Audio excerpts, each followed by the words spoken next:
کہ جنات بھی اعتراف کرتے ہیں کہ ہمارے شر سے وہی شخص محفوظ رہ سکتا ہے جو آیت الکرسی کے پڑھنے کا معمول بنائے گا۔ چنانچہ حضرت زید بن ثابت رضی اللہ عنہ ایک رات کو اپنے باغ میں گئے، اس میں ایک آواز کو سنا اور کہا یہ کون ہے؟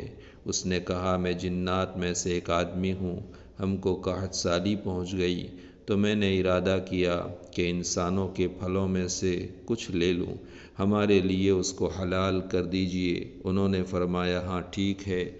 پھر حضرت زید بن ثابت رضی اللہ عنہ نے پوچھا تو ہم کو بتا سکتا ہے کہ کون سی چیز ہمیں تم سے بچا سکتی ہے؟ اس نے کہا آیت الکرسی۔